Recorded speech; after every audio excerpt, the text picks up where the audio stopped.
The Varieties of Religious Experience by William James. Lecture 15. The Value of Saintliness. So much for mere devotion, divorced from the intellectual conceptions which might guide it towards bearing useful human fruit. The next saintly virtue in which we find excess is purity. In theopathic characters, like those whom we have just considered, the love of God must not be mixed with any other love. Father and mother, sisters, brothers, and friends are felt as interfering distractions, for sensitiveness and narrowness, when they occur together, as they often do, require above all things a simplified world to dwell in.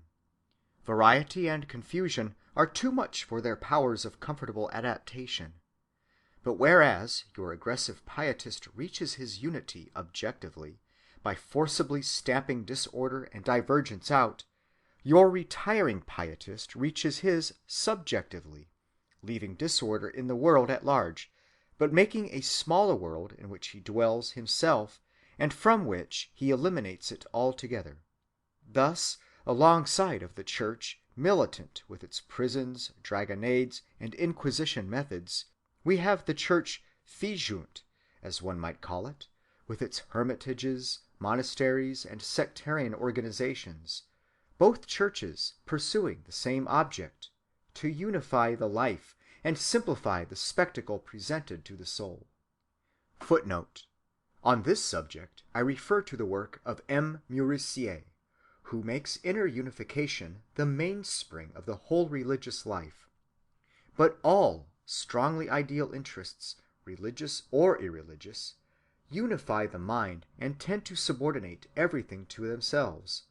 One would infer from M. Musil's pages that this formal condition was peculiarly characteristic of religion, and that one might in compassion almost neglect material content in studying the latter.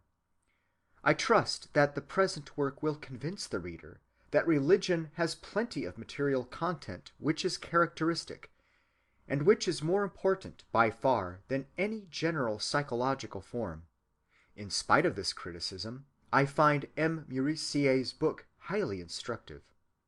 End footnote.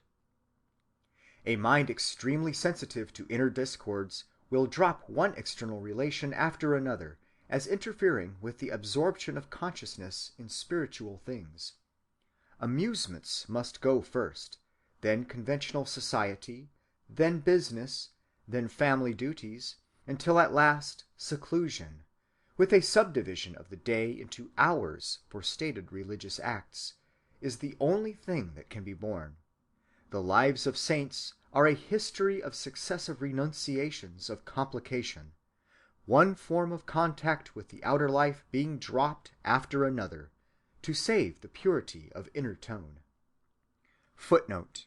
Example, quote, at the first beginning of the servitor's, that is, Henry Suso's, interior life, after he had purified his soul properly by confession, he marked out for himself, in thought, 3 circles within which he shut himself up, as in a spiritual entrenchment. The first circle was his cell, his chapel, and the choir. When he was within this circle, he seemed to himself in complete security.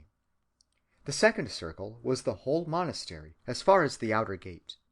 The third and outermost circle was the gate itself, and here it was necessary for him to stand well upon his guard. When he went outside these circles, it seemed to him that he was in the plight of some wild animal which is outside its hole and surrounded by the hunt, and therefore in need of all its cunning and watchfulness. Close quote. End footnote.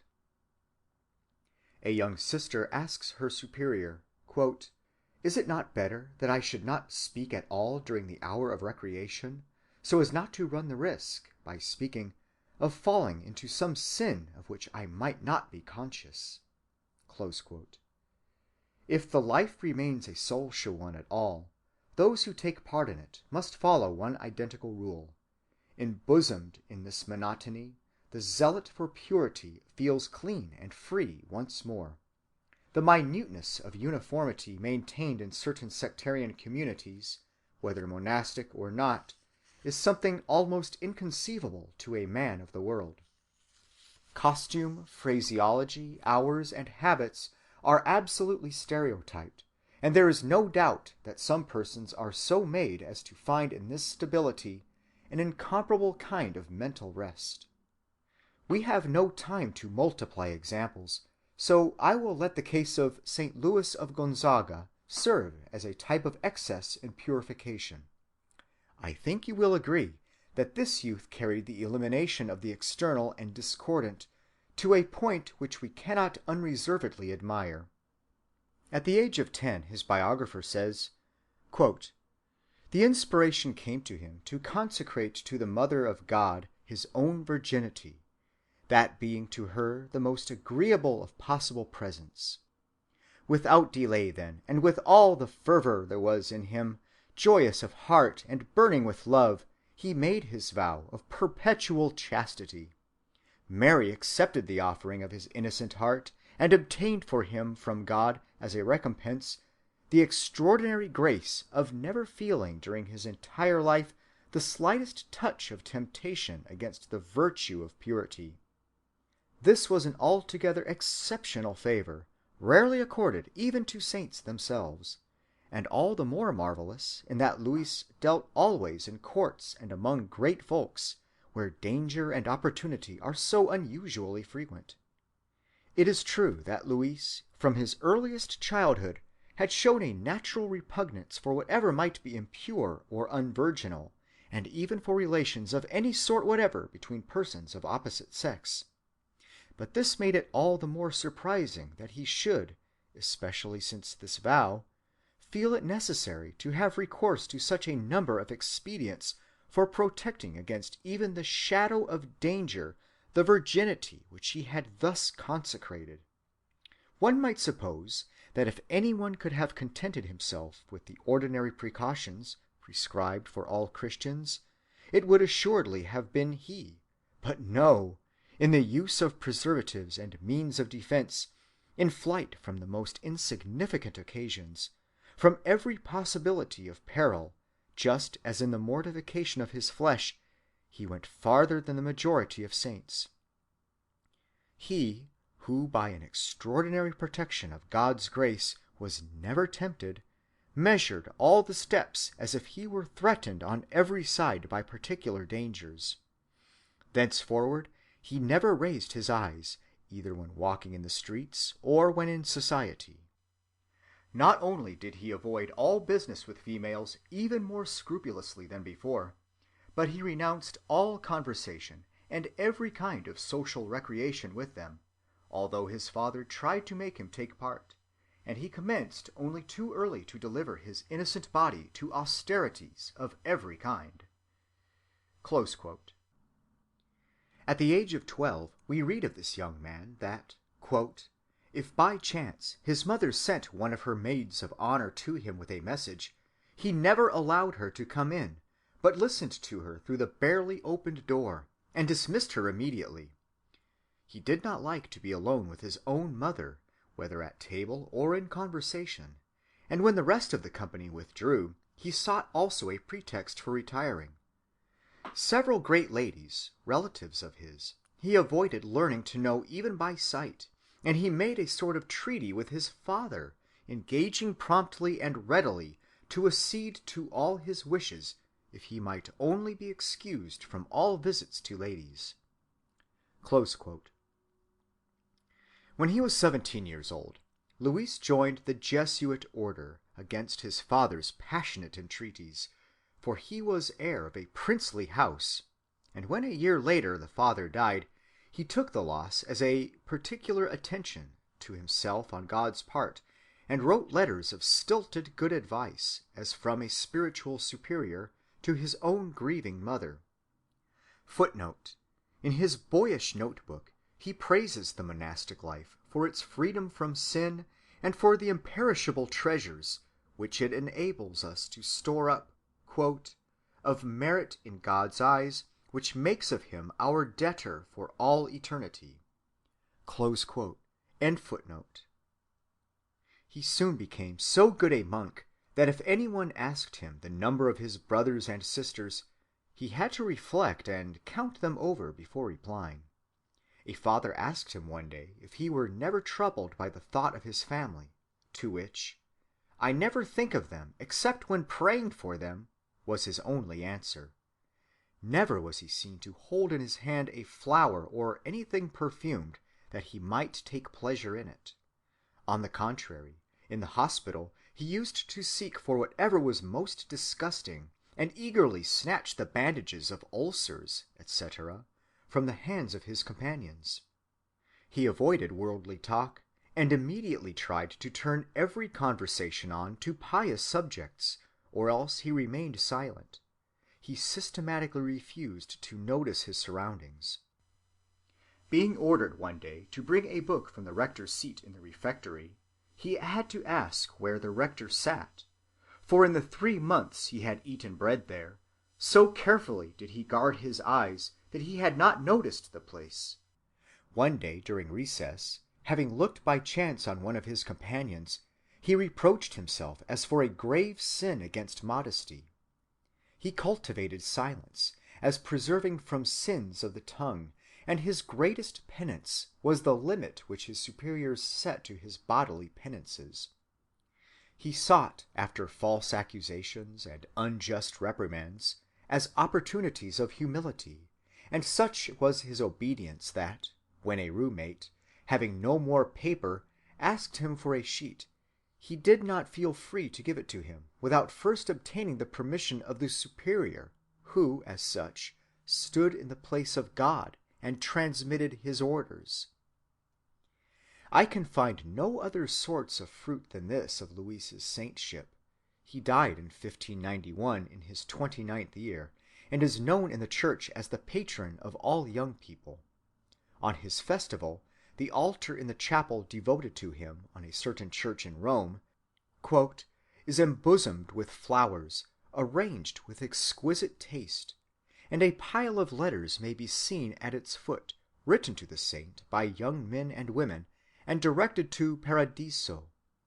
They are supposed to be burnt unread, except by San Luigi, who must find singular petitions in these pretty little missives, tied up now with a green ribbon, expressive of hope, now with a red one, emblematic of love, etc." Footnote: I cannot resist the temptation to quote from Starbuck's book, page 388, another case of purification by elimination. It runs as follows: "The signs of abnormality which sanctified persons show are of frequent occurrence. They get out of tune with other people. Often they will have nothing to do with churches which they regard as worldly. They become hypercritical towards others. They grow careless of their social, political, and financial obligations. As an instance of this type may be mentioned a woman of 68, of whom the writer made a special study. She had been a member of one of the most active and progressive churches in a busy part of a large city. Her pastor described her as having reached the censorious stage. She had grown more and more out of sympathy with the church. Her connection with it finally consisted simply in attendance at prayer meeting, at which her only message was that of reproof and condemnation of the others for living on a low plane. At last she withdrew from fellowship with any church. The writer found her living alone in a little room on the top story of a cheap boarding-house, quite out of touch with all human relations, but apparently happy in the enjoyment of her own spiritual blessings. Her time was occupied in writing booklets on sanctification, page after page of dreamy rhapsody.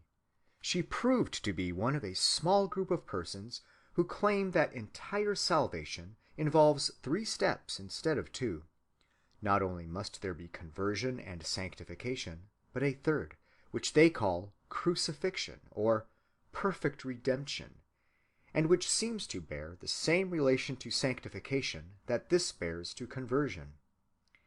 She related how the Spirit had said to her, "Stop going to church, stop going to holiness meetings. Go to your own room, and I will teach you." She professes to care nothing for colleges or preachers or churches, but only cares to listen to what God says to her. Her description of the experience seemed entirely consistent. She is happy and contented, and her life is entirely satisfactory to herself.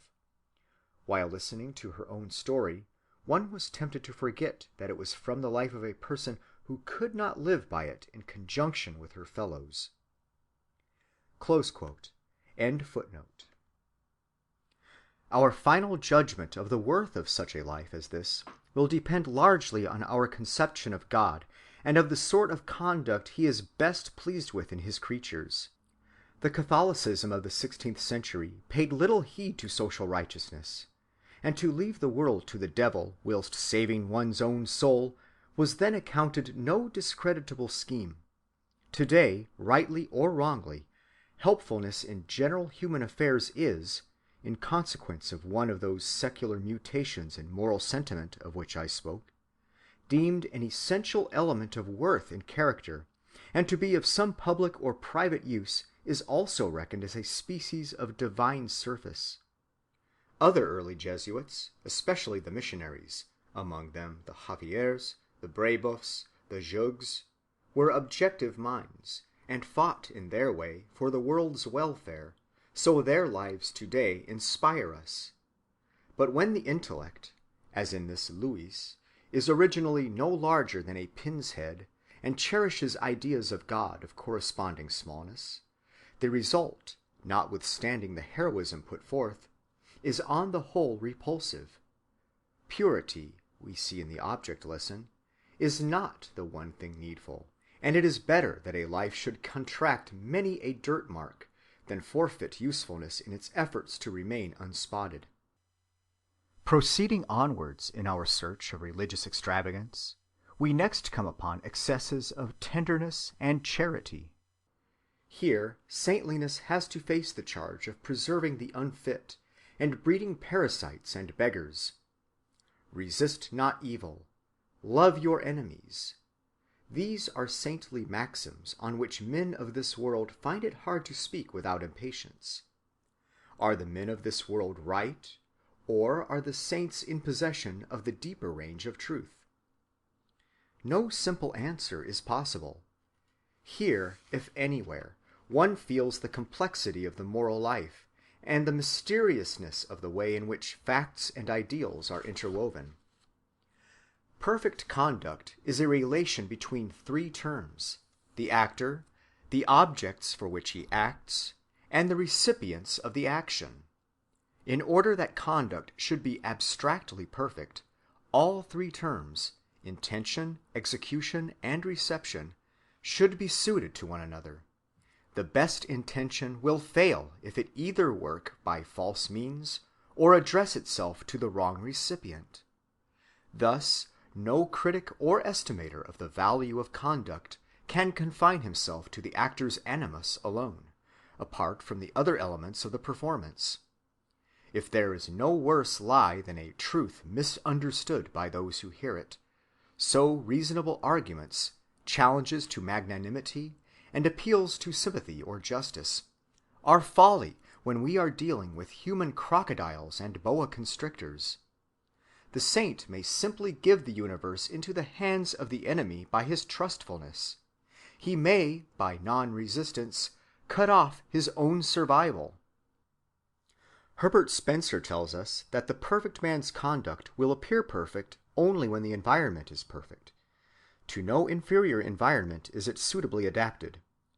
We may paraphrase this by cordially admitting that saintly conduct would be the most perfect conduct conceivable in an environment where all were saints already, but by adding that in an environment where few are saints, and many the exact reverse of saints, it must be ill adapted. We must frankly confess, then, using our empirical common sense and ordinary practical prejudices, that in the world that actually is, the virtues of sympathy, charity, and non-resistance may be, and often have been, manifested in excess. The powers of darkness have systematically taken advantage of them. The whole modern scientific organization of charity is a consequence of the failure of simply giving alms. The whole history of constitutional government is a commentary on the excellence of resisting evil, and when one cheek is smitten, of smiting back and not turning the other cheek also. You will agree to this in general, for in spite of the gospel, in spite of Quakerism, in spite of Tolstoy, you believe in fighting fire with fire, in shooting down usurpers, locking up thieves, and freezing out vagabonds and swindlers. And yet you are sure, as I am sure, that were the world confined to these hard-headed, hard-hearted, and hard-fisted methods exclusively, were there no one prompt to help a brother first and find out afterwards whether he were worthy, no one willing to drown his private wrongs in pity for the wronger's person, no one ready to be duped many a time rather than live always on suspicion, no one glad to treat individuals passionately and impulsively rather than by general rules of prudence, the world would be an infinitely worse place than it is now to live in. The tender grace, not of a day that is dead, but of a day yet to be born somehow, with the golden rule grown natural, would be cut out from the perspective of our imaginations. The saints, existing in this way, may, with their extravagances of human tenderness, be prophetic. Nay, innumerable times they have proved themselves prophetic, treating those whom they met, in spite of the past, in spite of all appearances, as worthy. They have stimulated them to be worthy, miraculously transformed them by their radiant example and by the challenge of their expectation. From this point of view, we may admit the human charity which we find in all saints, and the great excess of it which we find in some saints, to be a genuinely creative social force, tending to make real a degree of virtue which it alone is ready to assume as possible. The saints are authors, octaries, increasers of goodness. The potentialities of development in human souls are unfathomable. So many who seemed irretrievably hardened have, in point of fact, been softened, converted, regenerated in ways that amazed the subjects even more than they surprised the spectators, that we never can be sure in advance of any man that his salvation, by the way of love, is hopeless. We have no right to speak of human crocodiles and boa constrictors as of fixedly incurable beings. We know not the complexities of personality, the smoldering of emotional fires, the other facets of the character polyhedron, the resources of the subliminal region. St. Paul long ago made our ancestors familiar with the idea that every soul is virtually sacred. Since Christ died for us all without exception, St. Paul said, we must despair of no one.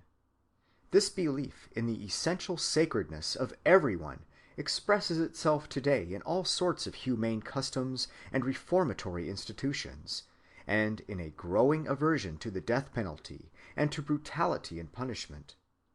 The saints, with their extravagance of human tenderness, are the great torchbearers of this belief, the tip of the wedge, the clearers of the darkness. Like the single drops which sparkle in the sun as they are flung far ahead of the advancing edge of a wave crest or of a flood, they show the way and are forerunners. The world is not yet with them, so they often seem in the midst of the world's affairs to be preposterous. Yet they are impregnators of the world, vivifiers and animators of potentialities of goodness, which but for them would lie forever dormant.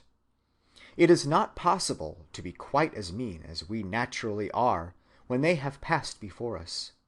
One fire kindles another, and without that over-trust in human worth which they show, the rest of us would lie in spiritual stagnancy. Momentarily considered, then, the saint may waste his tenderness and be the dupe and victim of his charitable fever, but the general function of his charity in social evolution is vital and essential. If things are ever to move upward, some one must be ready to take the first step and assume the risk of it. No one who is not willing to try charity, to try non-resistance, as the saint is always willing, can tell whether these methods will or will not succeed. When they do succeed, they are far more powerfully successful than force or worldly prudence. Force destroys enemies, and the best that can be said of prudence is that it keeps what we already have in safety. But non-resistance, when successful, turns enemies into friends, and charity regenerates its objects. These saintly methods are, as I said, creative energies, and genuine saints find in the elevated excitement with which their faith endows them an authority and impressiveness which makes them irresistible in situations where men of shallower nature cannot get on at all without the use of worldly prudence. This practical proof that worldly wisdom may be safely transcended is the saint's magic gift to mankind. Footnote: the best missionary lives abound in the victorious combination of non-resistance with personal authority. John G. Paton, for example, in the New Hebrides, among brutish Melanesian cannibals, preserves a charmed life by dint of it. When it comes to the point, no one ever dares actually to strike him. Native converts, inspired by him, showed analogous virtue. Quote, "One of our chiefs, full of the Christ-kindled desire to seek and to save, sent a message to an inland chief that he and 4 attendants would come on Sabbath and tell them the gospel of Jehovah God.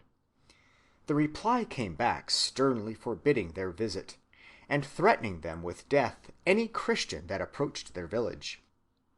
Our chief sent in response a loving message, telling them that Jehovah had taught the Christians to return good for evil, and that they would come unarmed to tell them the story of how the Son of God came into the world and died in order to bless and save his enemies. The heathen chief sent back a stern and prompt reply once more, 'If you come, you will be killed.' On Sabbath morn, the Christian chief and his 4 companions were met outside the village by the heathen chief, who implored and threatened them once more. But the former said, 'We come to you without weapons of war. We come only to tell you about Jesus. We believe that he will protect us today.' As they pressed steadily forward towards the village, the spears began to be thrown at them. Some they evaded, being all except one dexterous warriors, and others they literally received with their bare hands and turned them aside in an incredible manner, the heathen apparently thunderstruck at these men thus approaching them without weapons of war, and not even flinging back their own spears which they had caught, after having thrown what the old chief called a shower of spears, desisted from mere surprise. Our Christian chief called out, as he and his companions drew up in the midst of them on the village public ground, 'Jehovah thus protects us. He has given us all your spears. Once we would have thrown them back at you and killed you. But now we come, not to fight, but to tell you about Jesus. He has changed our dark hearts. He asks you now to lay down all these, your other weapons of war, and to hear what we can tell you about the love of God, our great Father, the only living God.' The heathen were perfectly overawed. They manifestly looked on these Christians as protected by some invisible one. They listened for the first time to the story of the gospel and of the cross. We lived to see that chief and all his tribe sitting in the school of Christ. And there is perhaps not an island in these southern seas, amongst all those won for Christ, where similar acts of heroism on the part of converts cannot be recited." End footnote. Not only does his vision of a better world console us for the generally prevailing prose and barrenness, but even when, on the whole, we have to confess him ill-adapted, he makes some converts, and the environment gets better for his ministry. He is an effective ferment of goodness, a slow transmuter of the earthly into a more heavenly order. In this respect, the utopian dream of social justice in which many contemporary socialists and anarchists indulge are, in spite of their impracticality and non-adaptation to present environmental conditions, analogous to the saints' belief in an existent kingdom of heaven. They help to break the edge of the general reign of hardness, and are slow leavens of a better order. The next topic in order is asceticism, which I fancy you are all ready to consider without argument a virtue liable to extravagance and excess. The optimism and refinement of the modern imagination has, as I have already said elsewhere, changed the attitude of the Church towards corporeal mortification, and a Suso or a Saint Peter of Alcantara appear to us today rather in the light of tragic mountebanks than of sane men inspiring us with respect. Footnote: Saint Peter, Saint Teresa tells us in her autobiography, quote, has passed 40 years without ever sleeping more than an hour and a half a day. Of all his mortifications, this was the one that had cost him the most. To compass it, he kept always on his knees or on his feet. The little sleep he allowed nature to take was snatched in a sitting posture, his head leaning against a piece of wood fixed in the wall. Even had he wished to lie down, it would have been impossible, because his cell was only 4 feet and a half long. In the course of all these years, he never raised his hood, no matter what the ardor of the sun or the rain's strength. He never put on a shoe. He wore a garment of coarse sackcloth, with nothing else upon his skin. The garment was as scant as possible, and over it a little cloak of the same stuff. When the cold was great, he took off the cloak, and opened for a while the door and little window of his cell. Then he closed them and resumed the mantle, this way, as he told us, of warming himself and making his body feel a better temperature. It was a frequent thing with him to eat once only in 3 days, and when I expressed my surprise, he said that it was very easy if one once had acquired the habit. One of his companions has assured me that he has gone sometimes 8 days without food.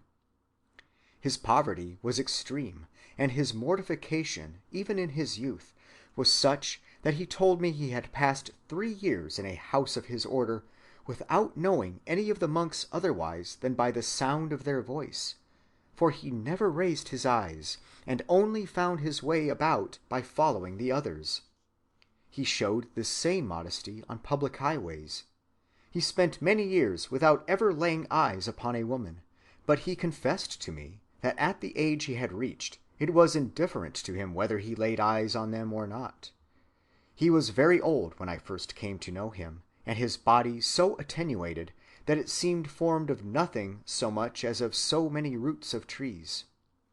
With all this sanctity, he was very affable. He never spoke unless he was questioned, but his intellectual high-mindedness and grace gave to all his words an irresistible charm. Close quote. End footnote. If the inner dispositions are right, we ask, what need of all this torment, this violation of the outer nature? It keeps the outer nature too important. Anyone who is genuinely emaciated from the flesh will look on pleasures and pains, abundance and privation, as alike irrelevant and indifferent. He can engage in actions and experience enjoyments without fear of corruption or enslavement. As the Bhagavad Gita says, only those need renounce worldly actions who are still inwardly attached thereto. If one be really unattached to the fruits of action, one may mix in the world with equanimity. I quoted in a former lecture St. Augustine's antinomian saying, "If you only love God enough, you may safely follow all your inclinations." He needs no devotional practices whose heart is moved to tears at the mere mention of the name of Hari, is one of Ramakrishna's maxims. And the Buddha, in pointing out what he called the middle way to his disciples, told them to abstain from both extremes, excessive mortification being as unreal and unworthy as mere desire and pleasure. The only perfect life, he said, was that of inner wisdom, which makes one thing as indifferent to us as another, and thus leads to rest, to peace, and to nirvana. We find, accordingly, that as ascetic saints have grown older and directors of conscience more experienced, they usually have shown a tendency to lay less stress on special bodily mortifications. Catholic teachers have always professed the rule that, since health is needed for efficiency in God's service, health must not be sacrificed to mortification. The general optimism and healthy-mindedness of liberal Protestant circles today makes mortification for mortification's sake repugnant to us. We can no longer sympathize with cruel deities, and the notion that God can take delight in the spectacle of sufferings self-inflicted in his honor is abhorrent. In consequence of all these motives you probably are disposed, unless some special utility can be shown in some individual's discipline, to treat the general tendency to asceticism as pathological. Yet, I believe that a more careful consideration of the whole matter, distinguishing between the general good intention of asceticism and the uselessness of some of the particular acts of which it may be guilty, ought to rehabilitate it in our esteem. For in its spiritual meaning, asceticism stands for nothing less than for the essence of the twice-born philosophy. It symbolizes, lamely enough no doubt, but sincerely, the belief that there is an element of real wrongness in this world, which is neither to be ignored nor evaded, but which must be squarely met and overcome by an appeal to the soul's heroic resources, and neutralized and cleansed away by suffering. As against this view, the ultra-optimistic form of the once-born philosophy thinks we may treat evil by the method of ignoring. Let a man who, by fortunate health and circumstances, escapes the suffering of any great amount of evil in his own person, also close his eyes to it as it exists in the wider universe outside his private experience, and he will be quit of it altogether, and can sail through life happily on a healthy-minded basis. But we saw in our lectures on melancholy how precarious this attempt necessarily is. Moreover, it is but for the individual, and leaves the evil outside of him, unredeemed and unprovided for in his philosophy. No such attempt can be a general solution of the problem, and to minds of somber tinge, who naturally feel life as a tragic mystery, such optimism is a shallow dodge or mean evasion. It accepts, in lieu of a real deliverance, what is a lucky personal accident merely, a cranny to escape by. It leaves the general world unhelped and still in the clutch of Satan. The real deliverance, twice-born folk insist, must be of universal application. Pain and wrong and death must be fairly met and overcome in higher excitement, or else their sting remains essentially unbroken. If one has ever taken the fact of the prevalence of tragic death in this world's history fairly into his mind, freezing, drowning, entombment alive, wild beasts, worse men and hideous diseases, he can with difficulty, it seems to me, continue his own career of worldly prosperity, without suspecting that he may all the while not be really inside the game, that he may lack the great initiation. Well, this is exactly what asceticism thinks, and it voluntarily takes the initiation. Life is neither farce nor genteel comedy, it says, but something we must sit at in mourning garments, hoping its bitter taste will purge us of our folly. The wild and the heroic are indeed such rooted parts of it, that healthy-mindedness, pure and simple, with its sentimental optimism, can hardly be regarded by any thinking man as a serious solution. Phrases of neatness, coziness, and comfort can never be an answer to the Sphinx's riddle. In these remarks, I am leaning only upon mankind's common instinct for reality, which in point of fact has always held the world to be essentially a theater for heroism. In heroism, we feel, life's supreme mystery is hidden. We tolerate no one who has no capacity whatever for it in any direction. On the other hand, No matter what a man's frailties otherwise may be, if he be willing to risk death, and still more if he suffer it heroically in the service he has chosen, the fact consecrates him forever.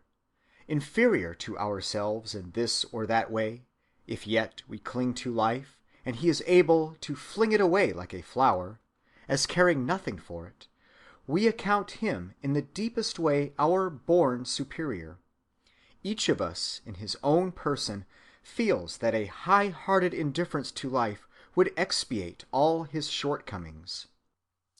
The metaphysical mystery thus recognized by common sense, that he who feeds on death that feeds on men possesses life supereminently and excellently, and meets best the secret demands of the universe, is the truth of which asceticism has been the faithful champion. The folly of the cross, so inexplicable by the intellect, has yet its indestructible vital meaning. Representatively, then, and symbolically, and apart from the vagaries into which the unenlightened intellect of former times may have let it wander, asceticism must, I believe, be acknowledged to go with the profounder way of handling the gift of existence. Naturalistic optimism is mere syllabub and flattery and sponge-cake in comparison. The practical course of action for us, as religious men, would therefore, it seems to me, not be simply to turn our backs upon the ascetic impulse, as most of us today turn them, but rather to discover some outlet for it of which the fruits in the way of privation and hardship might be objectively useful. The older monastic asceticism occupied itself with pathetic futilities, or terminated in the mere egotism of the individual increasing his own perfection. But is it not possible for us to discard most of these older forms of mortification, and yet find saner channels for the heroism which inspired them? Does not, for example, the worship of material luxury and wealth, which constitutes so large a portion of the spirit of our age, make somewhat for effeminacy and unmanliness? Is not the exclusively sympathetic and facetious way in which most children are brought up today so different from the education of 100 years ago, especially in evangelical circles, in danger, in spite of its many advantages, of developing a certain trashiness of fiber? Are there not hereabouts some points of application for a renovated and revised ascetic discipline? Many of you would recognize such dangers, but would point to athletics, militarism, and individual and national enterprise and adventure as the remedies. These contemporary ideals are quite as remarkable for the energy with which they make for heroic standards of life, as contemporary religion is remarkable for the way in which it neglects them. Footnote. I read in an American religious paper, quote, "When a church has to be run by oysters, ice cream, and fun, you may be sure that it is running away from Christ." Close quote. Such, if one may judge by appearances, is the present plight of many of our churches. End footnote. War and adventure assuredly keep all who engage in them from treating themselves too tenderly. They demand such incredible efforts, depth beyond depth of exertion, both in degree and in duration, that the whole scale of motivation alters. Discomfort and annoyance, hunger and wet, pain and cold, squalor and filth, cease to have any deterrent operation whatever. Death turns into a commonplace matter, and its usual power to check our action vanishes. With the annulling of these customary inhibitions, ranges of new energy are set free, and life seems cast upon a higher plane of power. The beauty of war in this respect is that it is so congruous with ordinary human nature. Ancestral evolution has made us all potential warriors, so the most insignificant individual, when thrown into an army in the field, is weaned from whatever excess of tenderness toward his precious person he may bring with him, and may easily develop into a monster of insensibility. But when we compare the military type of self-severity with that of the ascetic saint, we find a worldwide difference in all their spiritual concomitants. A clear-headed Austrian officer writes, quote, "Live and let live is no device for an army. Contempt for one's own comrades, for the troops of the enemy, and above all, fierce contempt for one's own person, are what war demands of everyone. Far better is it for an army to be too savage, too cruel, too barbarous, than to possess too much sentimentality and human reasonableness. If the soldier is to be good for anything as a soldier, he must be exactly the opposite of a reasoning and thinking man. The measure of goodness in him is his possible use in war.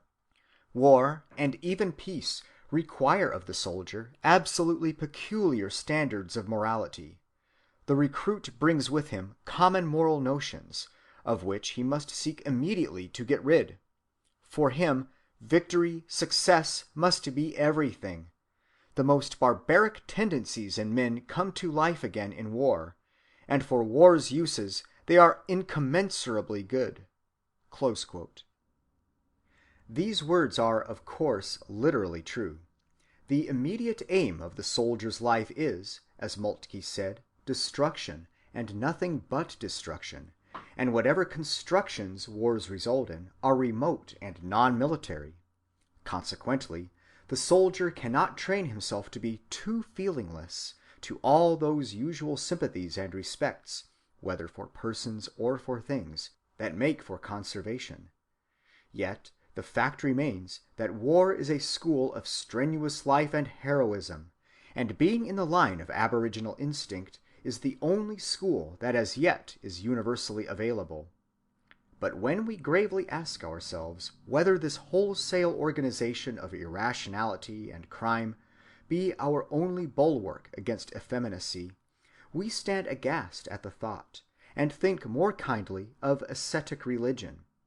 One hears of the mechanical equivalent of heat.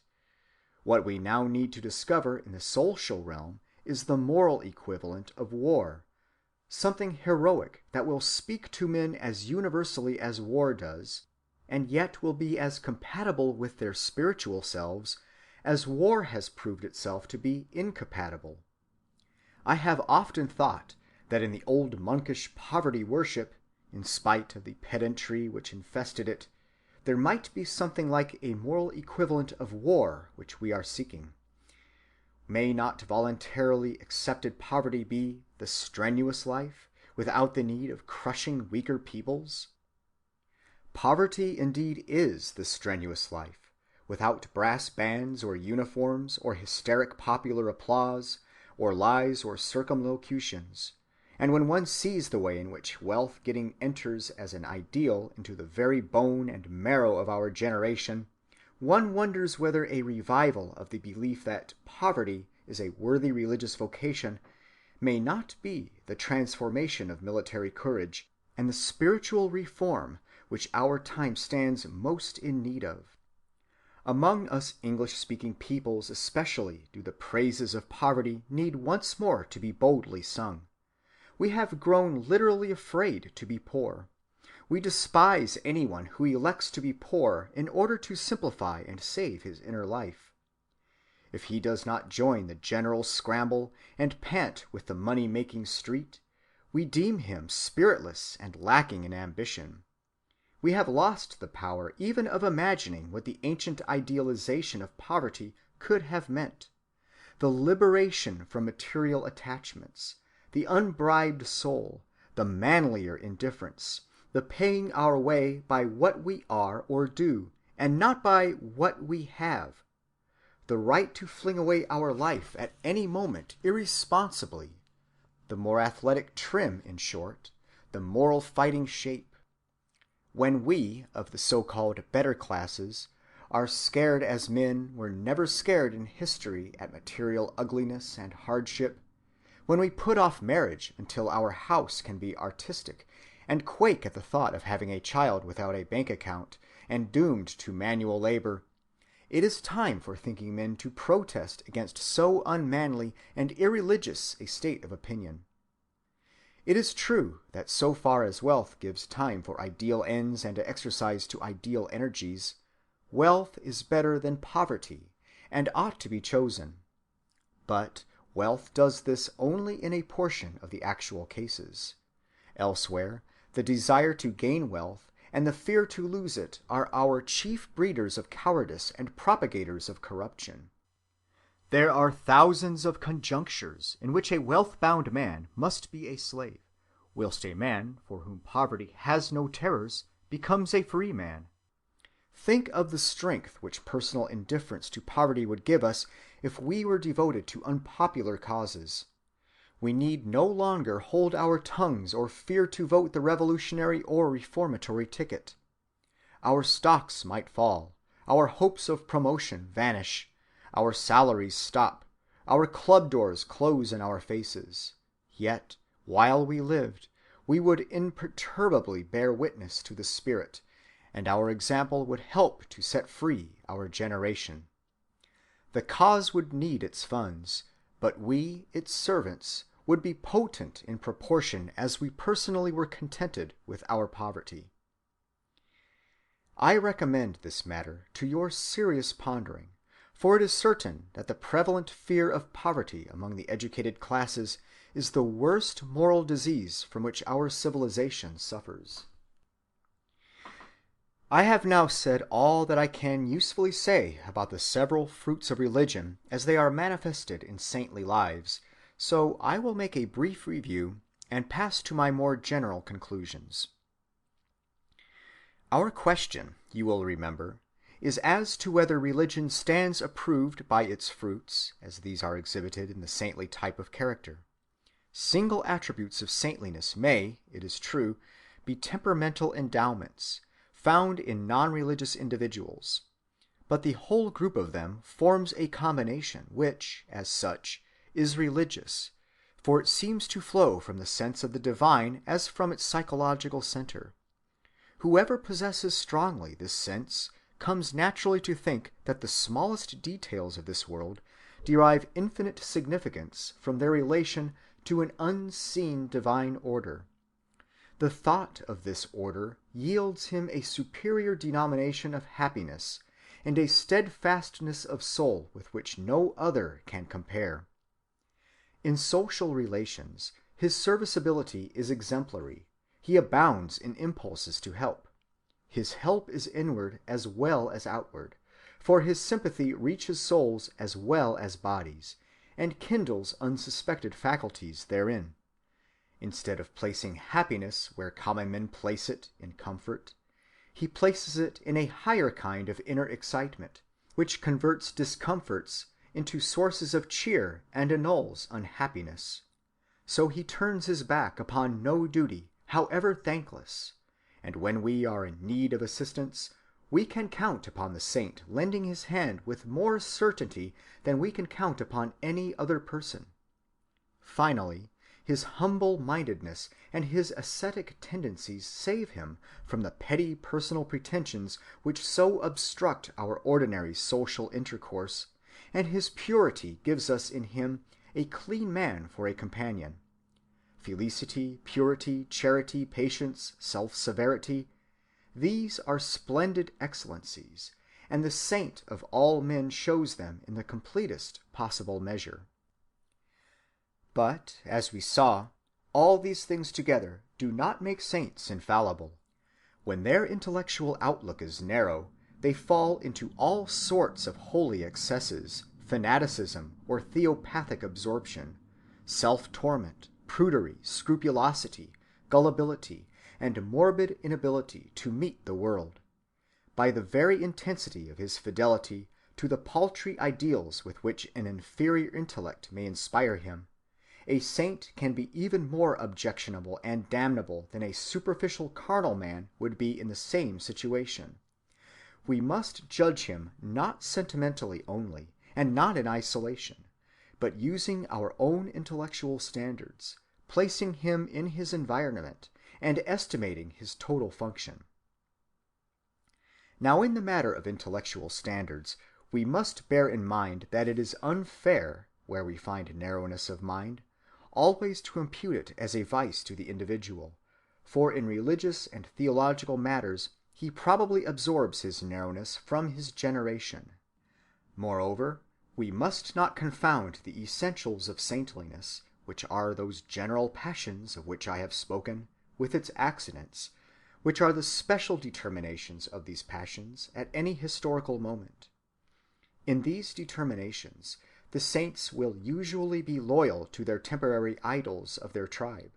Taking refuge in monasteries was as much an idol of the tribe in the Middle Ages as bearing a hand in the world's work is today. Saint Francis or Saint Bernard, were they living today, would undoubtedly be leading consecrated lives of some sort, but quite as undoubtedly they would not lead them in retirement. Our animosity to special historic manifestations must not lead us to give away the saintly impulses in their essential nature to the tender mercies of inimical critics. The most inimical critic of the saintly impulses whom I know is Nietzsche. He contrasts them with the worldly passions as we find these embodied in the predacious military character, altogether to the advantage of the latter.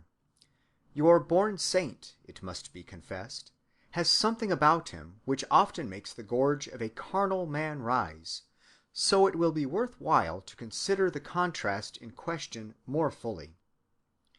Dislike of the saintly nature seems to be a negative result of the biologically useful instinct of welcoming leadership and glorifying the chief of the tribe. The chief is the potential, if not the actual, tyrant, the masterful, overpowering man of prey. We confess our inferiority and grovel before him.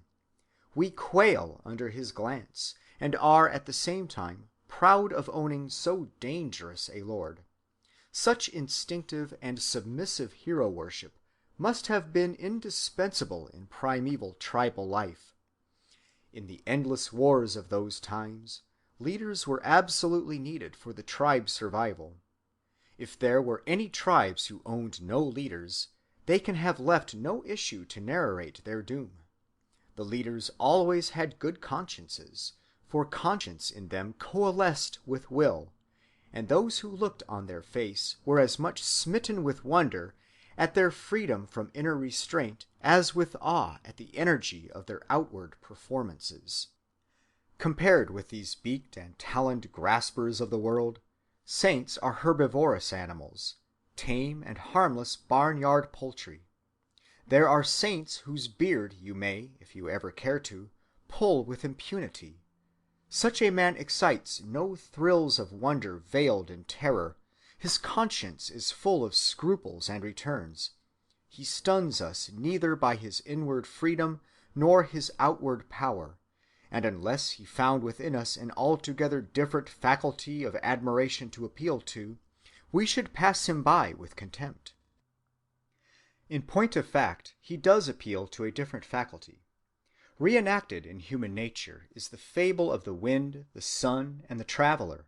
The woman loves the man the more admiringly, the stormier he shows himself, and the world deifies its rulers the more for being willful and unaccountable. But the woman in turn subjugates the man by the mystery of gentleness and beauty, and the saint has always charmed the world by something similar. Mankind is susceptible and suggestible in opposite directions, and the rivalry of influences is unsleeping. The saintly and the worldly ideal pursue their feud in literature as much as in real life. For Nietzsche, the saint represents little but sneakingness and slavishness. He is the sophisticated invalid, the degenerate par excellence, the man of insufficient vitality. His prevalence would put the human type in danger. Quote, "The sick are the greatest danger for the well. The weaker, not the stronger, are the strong's undoing. It is not fear of our fellow man which we should wish to see diminished, but fear rouses those who are strong to become terrible in turn themselves, and preserves the hard-earned and successful type of humanity. What is to be dreaded by us more than any other doom is not fear, but rather the great disgust; not fear, but rather the great pity, disgust and pity for our human fellows. The morbid are our greatest peril, not the bad men, not the predatory beings. Those born wrong, the miscarried, the broken, they it is, the weakest, who are undermining the vitality of the race, poisoning our trust in life, and putting humanity in question. Every look of them is a sigh, "Would I were something other! I am sick and tired of what I am." In this swamp soil of self‐contempt every poisonous weed flourishes, and all so small, so secret, so dishonest, and so sweetly rotten. Here swarm the worms of sensitiveness and resentment. Here the air smells odious with secrecy, with what is not to be acknowledged. Here is woven endlessly the net of the meanest of conspiracies, the conspiracy of those who suffer against those who succeed and are victorious. Here the very aspect of the victorious is hated, as if health, success, strength, pride, and the sense of power were in themselves things vicious, for which one ought eventually to make bitter expiation. Oh, how these people would themselves like to inflict the expiation! How they thirst to be the hangmen! And all the while their duplicity never confesses their hatred to be hatred. Close quote. Poor Nietzsche's antipathy is itself sickly enough, but we all know what he means, and he expresses well the clash between the two ideals. The carnivorous-minded strong man, the adult male and cannibal, can see nothing but moldiness and morbidness in the saint's gentleness and self‐severity, and regards him with pure loathing. The whole feud revolves essentially upon two pivots. Shall the seen world or the unseen world be our chief sphere of adaptation? And must our means of adaptation in this seen world be aggressiveness or non-resistance? The debate is serious. In some sense and to some degree both worlds must be acknowledged and taken account of, and in the seen world both aggressiveness and non-resistance are needful. It is a question of emphasis, of more or less. Is the saint's type or the strong man's type the more ideal? It has often been supposed, and even now, I think, it is supposed by most persons, that there can be one intrinsically ideal type of human character. A certain kind of man, it is imagined, must be the best man absolutely and apart from the utility of his function, apart from economical considerations. The saint's type and the knight's or gentleman's type have always been rival claimants of this absolute ideality, and in the ideal of military religious orders, both types were in a manner blended. According to the empirical philosophy, however, all ideals are matters of relation. It would be absurd, for example, to ask for a definition of the ideal horse, so long as dragging drays and running races, bearing children, and jogging about with tradesmen's packages all remain as indispensable differentiations of equine function. You may take what you call a general all-around animal as a compromise, but he will be inferior to any horse of a more specialized type in some one particular direction. We must not forget this now when, in discussing saintliness, we ask if it be an ideal type of manhood. We must test it by its economical relations. I think that the method which Mr. Spencer uses in his Data of Ethics will help to fix our opinion. Ideality in conduct is altogether a matter of adaptation. A society where all were invariably aggressive would destroy itself by inner friction, and in a society where some are aggressive, others must be non-resistant, if there is to be any kind of order. This is the present constitution of society, and to the mixture we owe many of our blessings. But the aggressive members of society are always tending to become bullies, robbers, and swindlers, and no one believes that such a state of things as we now live in is the millennium. It is meanwhile quite possible to conceive an imaginary society in which there should be no aggressiveness, but only sympathy and fairness. Any small community of true friends now realizes such a society. Abstractly considered, such a society on a large scale would be the millennium, for every good thing might be realized there with no expense of friction. To such a millennial society the saint would be entirely adapted. His peaceful modes of appeal would be efficacious over his companions, and there would be no one extant to take advantage of his non-resistance.